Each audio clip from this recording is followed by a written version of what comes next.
Welcome to MIT Compass, thinking and talking about being human, a show about exploring fundamental questions. What do we value and why? What do we know, and how do we know it?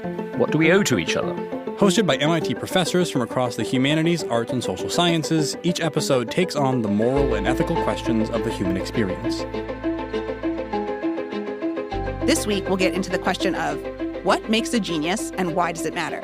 I'm your host today, Emily Richmond Pollack. I'm a professor in the Music and Theater Arts section at MIT, and I study the history of opera. With me is Professor Dave Kaiser. Dave? Hi, my name is Dave Kaiser. I teach the history of science in MIT's program in Science, Technology, and Society. That's within our School of Humanities, Arts, Social Sciences. And I'm also a professor of physics in the physics department. Thanks, Dave. And we also have Professor Larry Guth. Hi, I'm Larry. I'm a professor in the math department, and I really like studying math, and I really like teaching math and talking about math with lots of different people. Thank you so much. Thanks, both of you, for being here. This is going to be really fun. So going into this, I'm just thinking on a personal level, when I use the word genius, like I did at the top of the show, and right now, what is your immediate reaction to that word? It's a little loaded. It's, I get like my heart beats a little faster. Part of me is excited, part of me is anxious. Yeah. What about you, Dave? Yeah, I think that's the sort of physiological reaction. That Larry captures it really well. I think it's a helpful term, but often a loaded term. Mm-hmm. So it maybe gets my guard up. Mm. I want to learn more. I want to hear more, but I also want to get a little critical, not to tear down, but like my critical thinking, or say what went into that, genius to whom, for why. Mm-hmm. And that's not to say that the term has no use, but it starts me wondering about who gets to say, what are the criteria, and according to whose judgment are going to use that label now? Yeah. Do you remember anything about how you used to think about genius, like maybe when you were the student's age or earlier in your life? I have some memories. I mean, when I was actually in high school, I was devouring popular science books. I still do. And they were often pretty uncritical. They were really kind of heroic stories about kind of titans on the mountaintop. And it was thrilling to me, but also kind of distancing. You know, little old me could never imagine, such exalted figures. And it was actually, just jumping ahead a little bit, when I got started college, and someone who became an extremely dear, very important mentor to me, like the first week, said to me, there's actually this thing called the history of science, which I didn't know.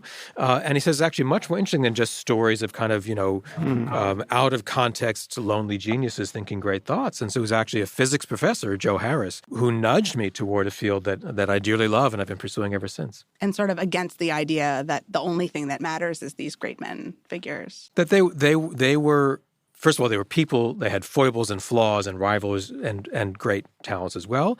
And they were never working alone. Mm-hmm. It was never a tale of isolated individuals, even when it seems most like in the received story. So it was really, in this case, a very learned, widely read physicist who said, go read more history, kid, which I was glad he did. Yeah, I love that. Yeah. What about you, Larry? What do you remember if you think back to when you first started thinking about genius? I had a book when I was in middle school that was called Men of Mathematics, which is sort of about geniuses of the past who did interesting things in math. And on the one hand, when you look back at it, it is kind of charged a little bit. Like every so often he says that, here's a test to test whether you are a super genius. You could try to figure out this thing. But on the other hand, the book does sometimes do a very nice job of describing, like, this is how people used to think about this thing, and this is how this person thought about it differently, and how that was interesting and exciting. And so mixed in with that, I learned some things where I felt like, wow. When we think about each discipline that we're coming from, so I study music history, and so I thought a lot about how genius works for Beethoven, who's kind of this big looming figure who changed everything that he received, and nothing was ever the same. I'm wondering, for your different fields, how that kind of works. So maybe starting with math, since Larry was just getting some momentum going. How does genius shape how we think about math, or how is genius used in that field? Yeah, I mean, there are definitely figures, there's kind of canon of genius mathematicians that I think is similar to music. Gauss and Newton, and if you walk around the big buildings at MIT and you read the names that are written. So there are all of these people. Yeah, I mean, you can kind of read it as a story of different geniuses contributing big ideas and changing the direction of thought. I guess the piece that you didn't maybe cover yet is, what counts as genius mathematics, right? Yes, so there's the yes. genius mathematicians, which you were Yes. just speaking about, and we think about, these figures like Beethoven, or there's geniuses in different fields. Is there a such thing as a piece of mathematics that's like genius or, or super, super great or whatever it is that is the criteria for that would sort of transfer and make the person that made it a genius? Right. For good or bad, we have a kind of more precise thing that we can do than many other disciplines, because mathematicians will come up with problems that they can't solve.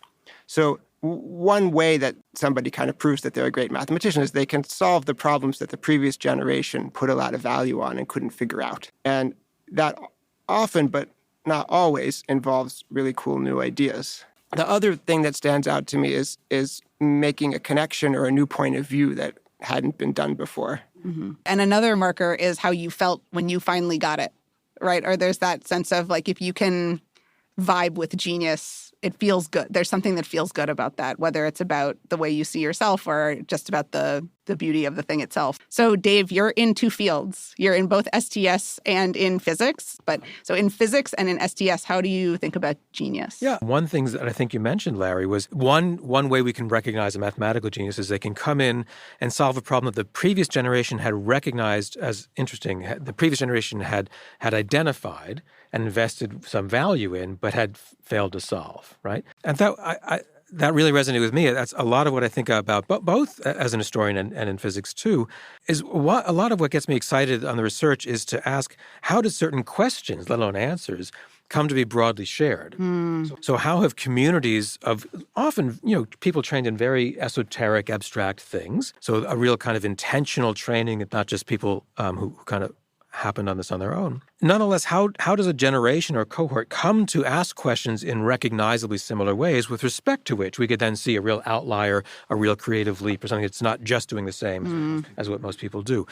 And so it's not that I've flipped and been ignoring genius per se, but I've just been really taken by the work that goes into sort of formal training, like in universities in the modern period, in more informal phases of scientific training, like a postdoctoral phase after a person's earned a PhD, finished taking classes. There's still a kind of formal training phase. It's just not quite the same as kind of, coursework and problem sets. But nonetheless, we invest an enormous amount of effort in trying to get individuals and thereby kind of generational cohorts to ask questions in broadly, recognizably similar ways. And that includes things like judgments. This is a valuable question. This is on the fringe or marginal.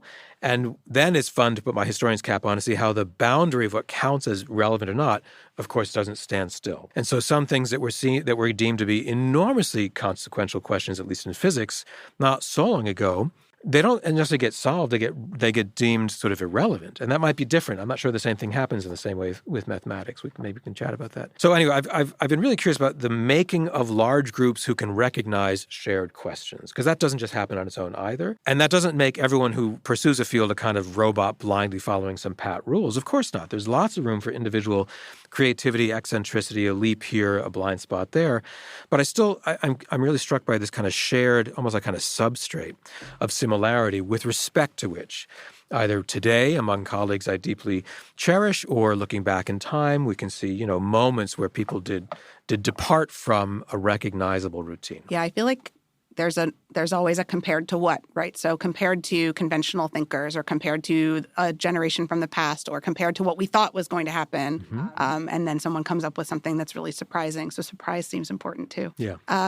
So you also were just talking about how important groups are versus the individual, and this had come up earlier as well, sort of the idea that the genius is an individual contributor. Wondering if we can accumulate a few more of the sort of tropes of genius, and they could be field specific. I think in some cases they pertain to all three areas, but what are some other ones that you've noticed being particularly sticky? Well, one that I don't think is helpful, but doesn't seem to go away, is the so-called mad genius, right? Oh. Association with something like mental illness and intellectual prowess, which I don't think has been borne up by careful historical scholarship, at least in history of science, but we also can't seem to shake it, more broadly. That's one. Yeah. What about for you, Larry? Yeah. Another one that I think is kind of problematic is the association between genius and prodigy. And related thing, genius and something to whom everything comes easily. Yeah, good. So I mean, it maybe seems obvious, but can you spell out what the consequences might be of assuming that geniuses have to show promise early or get things really quickly? Yeah, I mean, for students learning, I mean, most students go through a phase of struggle and then they think, well, this means I'm not a genius and I can't, I'm not going to do anything of substance. And I never will. And I never will. Because it hasn't happened yet, therefore, right? Right. Yeah. Right. Yeah. And I think it's true both for, students who come in to college, say, with a little bit less background where, of course, they're not going to jump to being at the very top of their class or whatever. But even for students who come in with quite a bit of background, I mean, at some point, everybody is going to start to struggle. Yeah, so it has something to do with how we assume good work gets made and that it shouldn't cost too much, or maybe it'll cost you your mental health, but it shouldn't be too hard to think about or something. You should just get it. And that's not necessarily how inspiration really works. I think that's right. It kind of lets the rest of us off the hook. As if why bother working hard and trying to, that's not a great message either, I don't think. Yeah, interesting.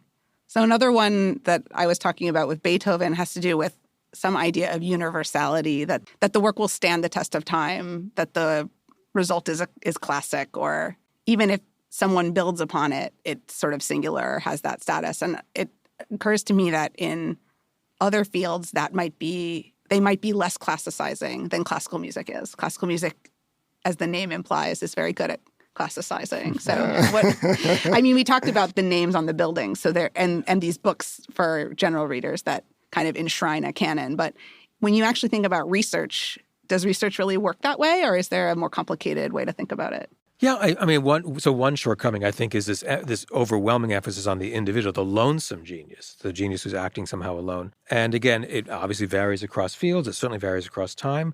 But that really underplays not just the kind of really, I think, positive, productive role of broadly shared social and pedagogical experiences, but also undercuts the fact that most research today in most fields is done in collaborations, 2, 3, 7, 1,000 people.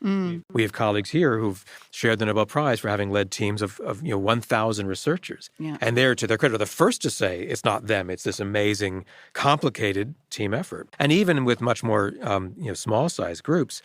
And I think when we start thinking in that frame, then I think even a bunch of the individual names that we walk past carved in our beautiful buildings on campus, a little bit more digging shows they weren't really acting entirely alone either. That's an extreme example where we attribute lots and lots of individual kind of Albert Einstein, Richard Feynman, people whose work I've studied as an historian, that even the ones who were not overwhelmingly social per se, nonetheless they weren't alone, and they were really dependent upon a kind of back and forth with a variety of people, including texts as well as individual kind of dialogue partners. Math does a lot of classicizing things, and what we have in an undergraduate education is a lot like reading the classics. Mm-hmm. We don't quite read them in the original, but the sort of tradition is that each generation learns them and kind of makes them their own and passes them to the next generation. And I think there are some good things about that. One opposite of classicizing would be to only read things that were done in the last 10 or 20 years. And I think that there is a lot of value in having this long tradition. So I know that we're all sort of skeptical of the idea of genius, and that's very useful. Is there anything that we think is helpful about the term genius? Anything that we think it actually does give us insight into or is positive about it? I'm going to speak freely and personally. I feel unbelievably lucky because I feel like I am genuinely surrounded by, if not geniuses, people who are doing things that I deeply admire and don't feel like I could do on my own. Mm. And so instead of being really sad all the time, because I'm not like them, I was like, what a playground. What an amazing opportunity. It's like I'm a really, truly terrible tennis player. I play better tennis when I'm playing against a more skilled tennis player. I'm really bad. But the point is, I feel like I get that boost from being around people like the people in this room right now, frankly. And so I think that's something that I genuinely, personally kind of really cherish without having to slip into the kind of unreachable, cast them in a marble statue, they're not like us. Just saying there are gradations in what all kinds of people can do. There's not only one measure of merit, and along some things I find cool, that person just runs circles around me, and that's good. Like, that's exciting for me, as opposed to there's only one way I could measure my own worth, and I'm found unworthy. So instead to say, we look at all these playmates. I get to admire the virtuosity. That's not such a different word than genius, maybe, and learn from it and benefit and try to contribute, even if it's in a limited way. What about for you, Larry? Can you flip it around at all and see something positive about the idea of genius, or is it's done more harm than good? I think it's very special when some people manage to look at something in a new and different way. And it is worth paying attention to and calling attention to. And we can do that maybe without making new statues or without insisting that they are perfect or that they're allowed to get away with having done terrible things or all these other sort of vices that might accompany genius. We could still appreciate the work. It's still a person who has foibles and blind spots and all the rest. And so, I mean, and again, that doesn't have to be damning. We could celebrate that too. Yeah. It's a little ironic to put the names on the building, because when you put the names on the building, they look all the same. It's as though these people are in a category of people who are all similar to each other. But I don't think they're so. There might be some. I don't know. I raised the question whether they're similar to each other. I think the thing that is, at least some of the time, the thing that's exciting is that they're each quite different from everybody else there. Yeah. And so if you can appreciate how their work came about and even think about the social context that allowed for it, maybe that actually raises your esteem of them in some way. It doesn't have to be about tearing them down by insisting that they had help or that there was a context around them that enabled it. This leads me to the next point that I wanted to raise, which is sort of the structural piece around when we insist that genius is the model of achievement in a particular field, how that might result in either exclusion because people don't see themselves in that field and choose not to pursue it, or in more insidious ways where they're actually excluded by the people who are in power. So I don't know if there are specific historical examples for that or from your personal experience, but we should talk about that a little bit. Yeah, I think there's a lot. And so one thing that historians of science and technology and sociologists and philosophers have been much more attuned to in the last sort of 2-3 generations, it's not brand new to us now, but it's not how the field had started, is really trying to understand whose work wasn't accredited in their own day, whose work was maybe anomalously slow to get credit even after those people were no longer around to enjoy to receive it.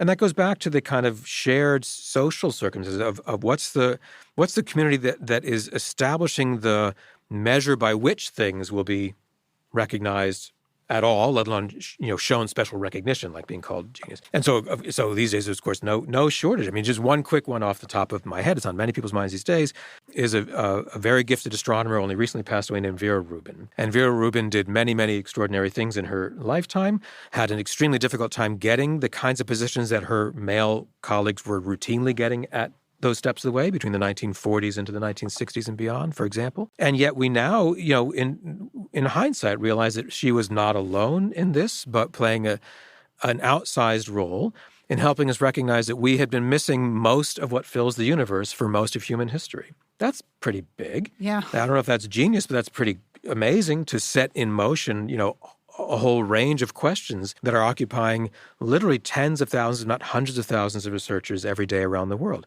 Again, that's not to say that Vera Rubin was the lonesome genius who put that forward. That's historical scholarship has also clarified that's not quite right either. But there was an enormous gap between her own kind of professional advancement in her own lifetime, and even after she had passed away, in recognizing this was an unusually generative set of contributions that she and colleagues had put forward doggedly, often on the margins. And unfortunately, that's not the unique example. We have many, many examples that fill, even just say within the history of physics, and of course, you expand beyond that and find all kinds of examples elsewhere. So one thing we can do when we're trying to revise our understanding of how genius functions is to look for people that weren't recognized as geniuses, but nonetheless had a big contribution to make, and to give them the same historical attention and some credit, and to try to rectify that, even if it's not by insisting that she should also be considered a genius. I mean, we deal with that in classical music also. I bet. And I think one is to say, sort of give them their due, and others to say, use that as a teachable moment for all of us. Say, well, why were they not treated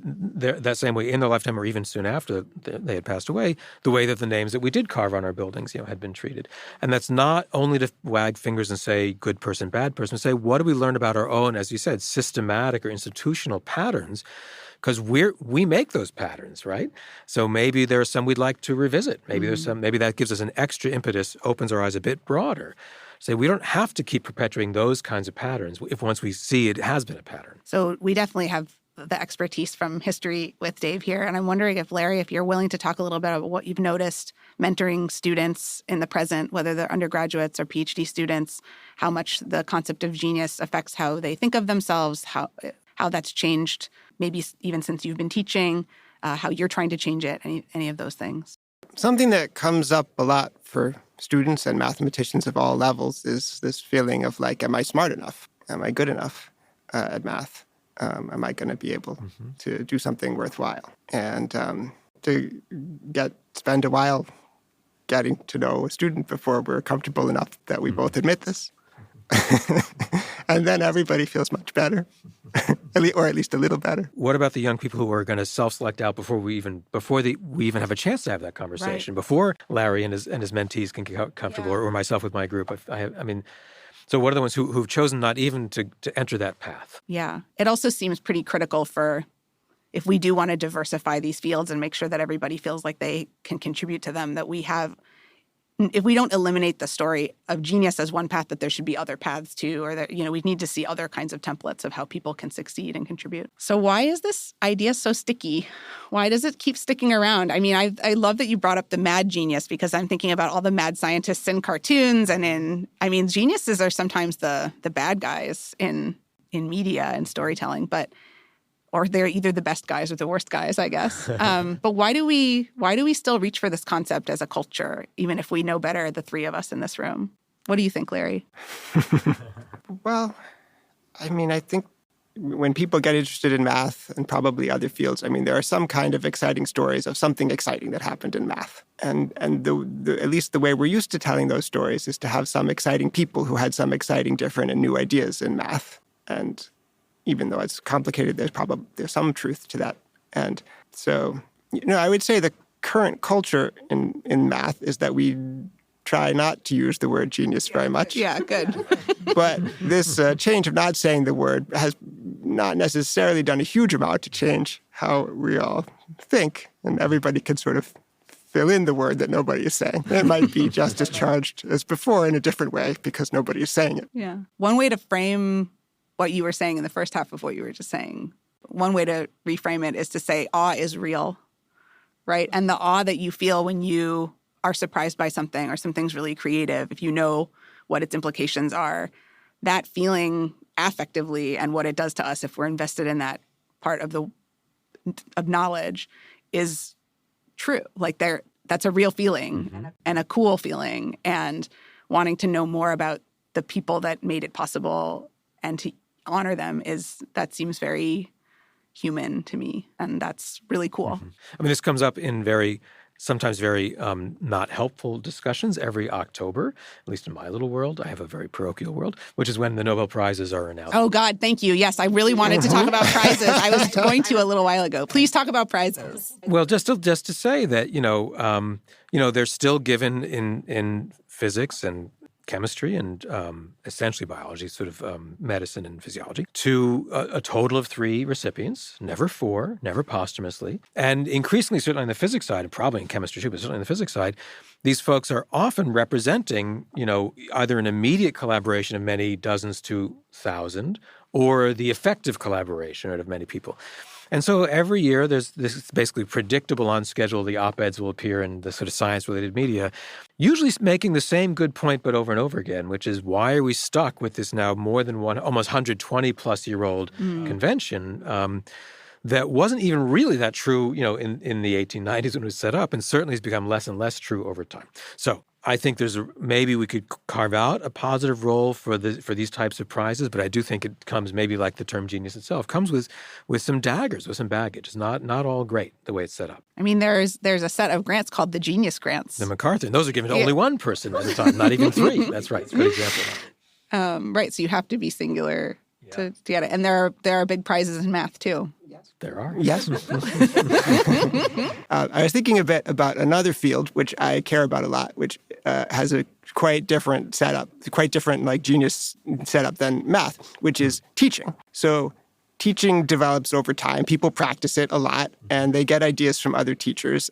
But we don't hear so much. There are some rock star teachers, but we don't hear so much about teaching geniuses. And if you go to a teaching course, I don't think you tend to hear that, like, before teacher X, like, everybody was doing it this way, and then there was teacher X, and now we understand, there's much more of a feeling that there's a craft, and everybody is working on this craft, and everybody's listening to each other, and ideas kind of travel through this group. And with creative variations, right? We're going to improvise a bit here and borrow from there, right? Yes. And, that could fit math. Yeah, also some more space for mistakes, I think, is helpful, right? So if you think about if you assume that geniuses are never wrong, then what's the place of mistakes or wrong turns or, Yeah. I mean, that's one where maybe it's different than either maybe math or certainly music. In physics, I say this every semester, if not every class session, name your favorite, off-scale lauded physicists. They were wrong more often than they were right. And that's not to fault them, right? Thank goodness. It means they were trying stuff out. Like, we're all wrong more often than we were right. They had a few things that seemed to have stood the test of time, he said earlier, more than others. But Richard Feynman, wrong all the time. Albert Einstein, totally bonkers wrong on, dozens and dozens and dozens of things. And then also contributions that we carve into our buildings and benefit from, really use to this day. So there doesn't have to be this kind of unbroken hit. Even the ones who are often called geniuses in this field, we just have to know they were wrong just all the time. And that's good. That means they were trying stuff. They were trying stuff out, and they themselves would say, oh, that didn't work. All right, what if we try this? And that's a good thing. So what is one thing you'd want the MIT students to take away from this conversation? I feel like in each generation or for each person, they're in a different situation, and if the way that they will do really good work, it probably will build on, like, learning and thinking a lot about the previous generation, but it probably will be a little different from what the previous generation did. Yeah, I agree, and I guess I would go back to what I was saying a moment ago. Like, if we're not going to try stuff out and make mistakes, sometimes really ridiculous mistakes, then what are the odds we're going to try something that happens to pan out as well? And so we're not the only ones who ever made mistakes. Everyone around us has, probably yesterday or this morning, not just in the long distant past. And again, as I was just saying, if we can think of trying stuff out in a group with friends and colleagues, students and mentors, problem set partners, whatever the scale might be, then the odds of something cool coming out of it probably go up. So why hold back? Instead, try this out, and then this kind of creative, again, the kind of improvisation, like I was just saying about borrowing techniques from talented teachers. These things, otherwise, the odds for them to make it through and be anything worth keeping are probably lower unless we're going to, channel what we each might be able to bring and nudge and try something out together. So we're going to wrap up by asking what artwork, whether that's a book or a piece of music or visual art, was your favorite when you were in college. So Larry, do you want to go first? Yes. A book that meant a lot to me in college was Chekhov's plays. I read them a lot. And I think what resonated with me is they had these characters who had big dreams, and their dreams were always frustrated, and they were sad and frustrated. And also, they had these very human relationships with other characters, which didn't help them with their big dreams, but they were maybe really more real and important than the dreams that they had. That could also be a thing about being a genius. Sometimes I want to be a genius. This is my big dream. I want to do world-changing work. And then over time, something a little more organic and something a little bit more personal might be a good direction. What about for you, Dave? Well, I also brought a book. It's called The Cosmic Code by Heinz Pagels. This is a book that was recommended to me by the same mentor I mentioned earlier in our discussion, Joe Harris, who was my first kind of physics mentor as an undergraduate. And it's a popular book. It was written by a practicing, very gifted physicist, but it really was trying to explain, complicated esoteric things for non-specialists. I think there's either zero or very few equations. And what really stuck with me was this was a kind of smorgasbord. It was like a preview of the delights that were promised to me if I just stuck with it. Things that I still get, a chill, the fact that I get to think about these things with smart students in college all the time. Just the stubborn strangenesses of quantum theory, Schrodinger's cat, quantum entanglement, of gravitation, of black holes and the Big Bang. And it was all laid out for me frankly, in a kind of inviting way. I mean, I think Pagels was unusually gifted at making strange or counterintuitive things seem exciting but not off-putting. At least not to me. And he also cloaked it in a kind of historical framing. So I was trying to take seriously these were people who were struggling and arguing and fighting and calling each other names and rivals and arguing into the night and also sometimes helping each other. So it was a bit of a, I don't mean to make it sound like a soap opera, but it was a kind of human adventure that spanned across the generations. And to me, that beckoned as an invitation. Like, you know what, maybe the job's not done, and maybe there's a handoff to be had. And that really stuck with me. And I just remember just devouring this book like I think Joe knew with 100% accuracy that I would. That's awesome. I love that. I'm an opera historian now, but I had never been to an opera before I was in college. And I didn't really know whether I liked opera or not. But in the sophomore tutorial that I took, which was basically music history over 2 semesters, we watched the opera Lucia di Lammermoor by Donizetti. And what's cool about that opera, the story's kind of silly and in some ways very serious, but there's a moment where Lucia sings a lot of notes that don't have words to them. She kind of loses her mind, and she sings a huge number of notes without any words. And that is kind of that's the moment where opera is a different kind of storytelling than other kinds of storytelling, because somebody in the space of the opera is using music to tell you who they are and what they're thinking about and not words to do it, even though the rest of the opera has words. Donizetti, incidentally, not usually thought of as a genius because he wrote too many operas and they were too conventional. But I would put to you that scene of Lucia di Lammermoor is still pretty genius. Thank you so much, Larry and Dave, for being here and talking with me about genius today. Thank you. It was really nice to be here with you. Great pleasure. Thanks for listening to MIT Compass, thinking and talking about being human. We hope you'll check out other episodes at compass.mit.edu. This podcast was created as part of the MIT Compass Initiative, 2101, Love, Death, and Taxes. This podcast was recorded at the MIT AV Studios And produced by Adina Karp.